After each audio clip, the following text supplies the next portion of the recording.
Joyce from Jingmani Salon. I'm one of the makeup artists here for alopecia awareness.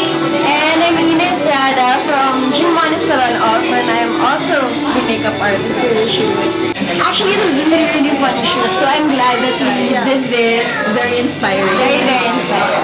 We feel that they're so brave. Like one girl, it's her birthday and it's the first time she's coming out without a wig. Yeah, it's the first time she's ever doing it, and you can't help but admire them because diba, society is so weird about seeing bald women. Pero with this happening slowly, there's a change and a good awareness. So we feel good. It's a good day, right? Super. And I guess doing the shoot can also help them inspire those who are dealing with the same condition. So we're really, really glad we attended the shoot. Steve, diba ako yung parang first to come out na bald. And then, na-meet ko si Sam, si Jillian. Tapos, nung time na magkakasama tayo, mas we became more comfortable na rin being bald. Tapos lalo na si Sam, kwento mo kasi before. Kasi before, I used to wear wigs. Kasi yun na, yung parents ko, medyo natakot sila na mamubuli ako. Tapos eventually, nung last year, I decided na, siguro, ipakita ko na lang sa mga tao, sa mga friends ko, na it's better to reveal who you really are. Kasi yun, I'm contented naman with what I do.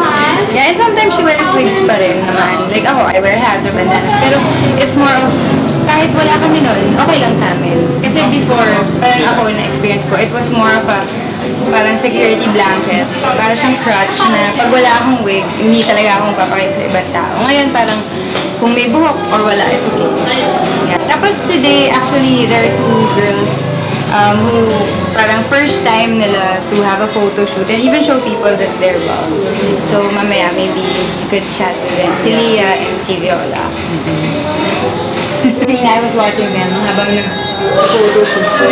Last year it was me and I was having such a hard time. Parang coming to terms with the acceptance and embracing myself, and now parang nakakatuwa na napapass on this sa ibang tao. Yeah, parang alopecia awareness, I did one small step and now there's 10 of us here, and I'm sure in the future there are gonna be more people. Exciting. I'm excited for everything that's in store.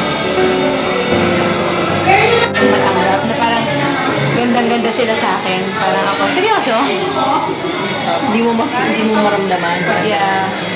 Because before, I spent how many years seeing alopecia as an ugly thing that I need to hide it. And then when I came out, it actually brought out who I really am. And people saw it as beautiful. So parang, wow. And now I want other people to experience that. Lalo na for the first time. Kasi Leah and Viola, parang just the thought of being bald in public for me before was unthinkable. Parang, hindi, impossible siya. And I know it was a very difficult step for them also. And now they're here! They're in the photo shoot! And everyone's gonna see that they're bald and proud and beautiful. Just the way they are. Just the way they are.